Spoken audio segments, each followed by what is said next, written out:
सुप्रभात बच्चों, आपका दिन शुभ हो। आइए बच्चों, आज का जो हमारा वीडियो है वो 7th वर्ग का बनाया गया है।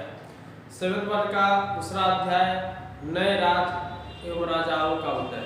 दूसरा नए राज एवं राजाओं का उदय दूसरा पार्ट है।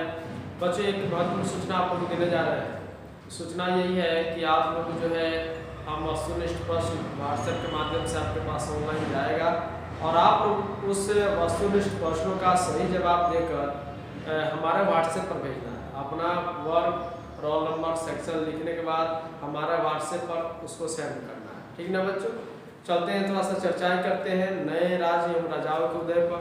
युग के समान लक्षण, युग के समान लक्षण थोड़ा सा बता देते हैं आप लोग कि भारतीय इतिहास के मध्यकाल में हमारे देश के उत्तरी और दक्षिणी अर्धभाग अधिक निकट संपर्क में आए। विंध्याचल पर्वत ने इस संपर्क में बाधा डालने का काम नहीं किया।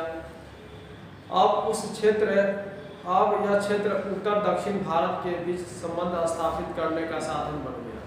मध्यकाल में दक्षिण भारत के उत्तरी राज्यों ने अपने अधिकार क्षेत्रों में गंगा नदी को घाटी तक फैलने का प्रयत्न किया। दक्षिण भारत के धार्मिक आंदोलन उत्तर भारत में भी लोकप्रिय हो गए। इस युग में उत्तर भारत में अनेक ब्राह्मणों को दक्षिण भारत में बसने के लिए आमंत्रित किया गया तथा उन्हें भूमि भी दी गई। इस प्रकार मध्यकाल में उत्तरी एवं दक्षिणी भारत के राजाओं के बीच की दूरी कम हो गई। तो इस प्रकार हम देखते हैं कि उन राजाओं के बीच की दूरी क्या हो गई, कम हो गई। अगला पॉइंट है राजनीतिक विघटन। तो उत्तर भारत के इतिहास में गुप्त शासन की समाप्ति के बाद छोटे छोटे राज्यों का युग आया।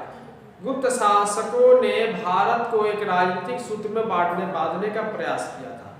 कुछ के पतन के साथ कुछ हद तक राजनीतिक एकता स्थापित करने का सफलता भी मिली थी, लेकिन गुप्त साम्राज्य के पतन के साथ ही राजनीतिक एकता भी समाप्त हो गई।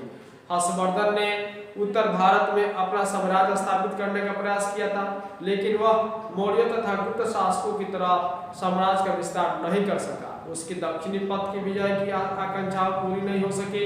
समय समय पर उस शासकों ने भी अपना साम्राज्य स्थापित करने का प्रयास किया, लेकिन उसने प्रयत्न कदाचित सफल नहीं हुए। फिर भी साम्राज्य स्थापित करने के इच्छा समाप्त नहीं हुई। 750 ईस्वी में से लेकर 1000 ईस्वी तक 3 बड़े राज्य उत्तर भारत पर अपना अधिकार स्थापित करने का प्रयत्न में परस्पर युद्ध करते रहे, परंतु किसी ने भी साम्राज्य की अधिक समय के लिए सफलता नहीं मिली। इस प्रकार हम देखते हैं बच्चों कि मध्यकाल में जिस प्रकार नए राज्यों और राजाओं के उदय के समय बहुत प्रकार के संघर्ष हुए हैं, युद्ध हुए हैं, आपसी जो है मतभेद भी वहाँ पे देखने को मिला है।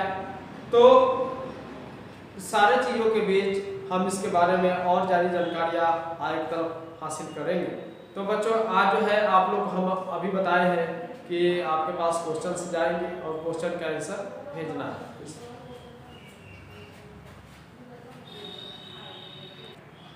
इस प्रकार बच्चों हम लोग देखते हैं कि अलग अलग क्षेत्रों में अलग अलग राज्यों के अपना वर्चस्व स्थापित के लिए एक दूसरे पर जो है आक्रमण राजाओं ने किया है, और जो है यहाँ पे बहुत सारा नरसंहार भी देखने को मिलेगा। आप लोग जो है देखेंगे कन्नौज की शासन व्यवस्था, बंगाल की शासन व्यवस्था इत्यादि शासन व्यवस्था के बारे में हमने आगे चलकर आपको जो है इस पर उल्लेख किया जाएगा। इस पर वार्तालापें जारी रहेगी।